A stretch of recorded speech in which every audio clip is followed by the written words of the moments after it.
Ashama kabajamtoota obboleettiiwwan hordoftoota diidaatii akkam nagaanaa jirtanii ani galan yaa ga'u hordoftoota keenya egaa har'a wanta haaraan isinii fidee dhufe wanti haaraan kun maali mootummaan Dubaay Dubaay seera haaraa baasee jira. Seerri haaraa kun waa'ee dhibee kooroonaa vaayirasii ilaalchise wantoota sadii yookaan immoo wantoota sadii ibsee yookaan beeksisee jira waan ta'eef beeksisa kan akka dhageessan isiniin jedha. Sanaan duratti beeksisni kun afaan Amaaraa fi afaan Oromiffaan qophaa'e waan ta'eef dura afaan Oromiffaan isinii ibseetu jechuudha. Warreen afaan Oromiffaa hin qaaqne immoo jechuudha afaan Amaariffaan isa dhumaa irratti isinii ibsu yaala jechuudha. Beeksisni kun egaa sanaan duratti akkuma beektan ani diidaatii ubin jedhama. Diidaatii irratti mee subscribe kan jedhamtu qalama diimaadhaan barreeffamee ta'e ishee san kliikii gochaa ta'u achiin booda jechuudha. Information haaraan dabarsu hunduu isin bira gabaan ta'eef subscribe share like gochaa ta'u akka na hordoftan isin jedhaa tole kara mata duree kiyyaan deebi'a. Egaa beeksisni kun maalidha? Sababa tamsaa'ina dhibee vaayirasii kooroonaa yookaan kooroonaa vaayirasii COVID-19tiin wal qabate rakkoolee heeyyama jireenya fi viizaa wajjin wal qabatan yeroo furuuf jecha murtii akka mootummaatti darbee ilaalchise daayireekteriin dhimmoota immigireeshinii heeyyama jireenyaa fi lammiilee biyya alaa mootummaa United Arab Emirates ibsa kennee jira jechuudha. Ibsa kenname kanas sababa tamsaa'ina dhibee kanaatiin wal qabatee bitootessa 23 bara 2012 yookaan maarchii 1 2020 irraa eegalee namoonni heeyyamni jireenya isaanii yeroo biraa dabre yookaan immoo expired ta'e heeyyamni jireenya isaanii expired ta'e.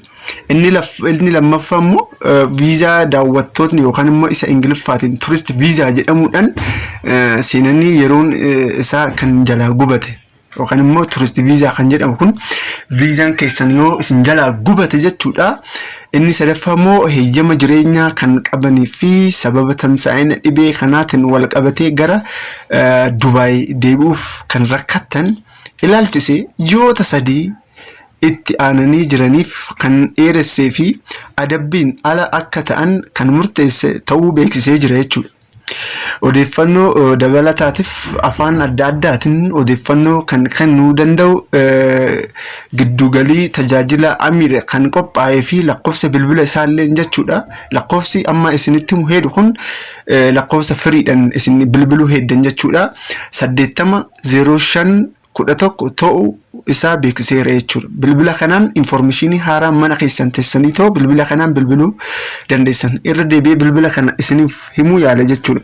8005 11 Kanaafuu lammiileen Itoophiyaa Dubaay fi Emireetota kaabaa jirtanii fi kanneen dhimmoonni sadeen gubbaatti ibsame kun isin ilaallatu bakkuma jirtan turuudhaan odeeffannoo dabalataa barbaadan bilbila gubbaatti keenyee kanaan qulqulleeffachaa fayyaa keessanii fi kan namoota biroos akka eegdan jecha waajjirri qoonsilaa dhimma kanaa fi kanneen biroos hordofuudhaan yeroo yeroon odeeffannoo kana akka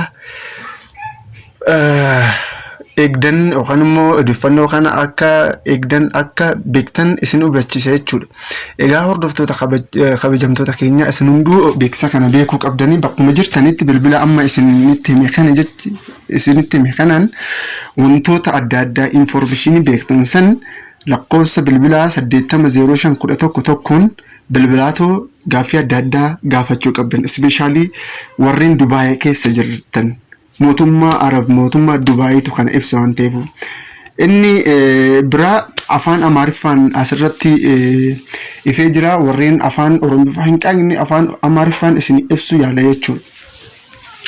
Maastaawoqiyaa አፕሪል 2 ቀን 2020 በተባበሩት አረብ ኤምሬትስ የኢሚግሬሽን ባለስልጣን የመኖሪያ እና የውጭ ዜጎች ዳይሬክተር በሰጠው መግለጫ የኮሮና ቫይረስ ኮቪድ-19 በሽታ መስፋፋትን ተከትሎ በተፈጠረው ችግር ምክንያት የተባበሩት አረብ ኤምሬትስ ከማርች 1 ቀን 2020 ጀምሮ የመኖሪያ ፍቃድ ያለቀባቸው በጉብኝት ቪዛ መጥተው ቪዛቸው ያለቀና መኖሪያ ፍቃድ ያላቸው በበሽታው ምክንያት ወደ ዩናይትድ አረብ ኤምሬት መመለስ ያልቻሉ ዜጎች ለሚቀጥሉት 3 ወራት ከቅጣት ነፃ መሆናቸውን መራዘሙን ገልጸዋል። በመሆኑም በዱባይ እና ሰሜን ኤምሬቶች የምትኖሩ ኢትዮጵያውያን እና ትውልድ ኢትዮጵያውያን ይህን መረጃ እንድታውቁ እየገለጽን ተጨማሪ መረጃችን ለማግኘት ወደ የአሚር ነፃ የጥሪ አገልግሎት ማዕከል በስልክ ቁጥር 800511 አሁንም ደግሜ ልንገራችሁ 800511 መደወል የምትችሉ መሆኑን እየገለጽን የኢፌዴሪ ዳይሬክተር ቆንስላ ጽሕፈት ቤት ገልጸዋል። እንግዲህ ውድ የዩቲዩብ ቻናል ቤተሰብ እንደምታውቁት ይሄኛው ፕሮግራም ወይም ደግሞ ይሄኛው ማስታወቂያ የወጣው ቅድም ከቀን 6 ሰዓት ላይ የወጣው ነውና ይሄን ኢንፎርሜሽን ነገሮች እስከሚስተካከሉ በሽታው እስከሚጠፋ ድረስ በቤታችሁ ሆናችሁ ያለውን ኢንፎርሜሽን አሁን በነገርኳችሁ ስልክ መከታተል ትችላላችሁ፣ መደወል ትችላላችሁ ማለት ነው። እጋ ከበጀምቶታ hordoftoota keenya akkuma beekamu isinundu jechuudha wantan amma warreen heeyyamni jireenya isaanii expired ta'e akkasumas immoo visa tourist visa keessan expired ta'e hundi jechuudha irra darbee haga ji'a 3 wal qabatee ji'a 3 ida'amee jira waan ta'eef isinundu bakkuma mana keessan teessanii too information amma bilbila kana sitti bilbilaa too beeksisa kana gaafachuun qabdanii isinin jedha akkuma kana asumarratti umuree jiran isinin jedha egaa kabajamtoota hordoftoota keenya information har'a isin biraan ga'u heera kun kan waan ta'eef warreen isin maatiinaaf hin taane subscribe share like gochaa too akka na hordoftan akka support na gootan jedha nagargaaruun keessan oma wanta biraa isintu waan hin finneef isin hundu share like subscribe gocha akka na gargaartan isin jedha torban gaarii isin haa ta'u halkan gaarii isiniif haa ta'u horaa bulaa isin jedha.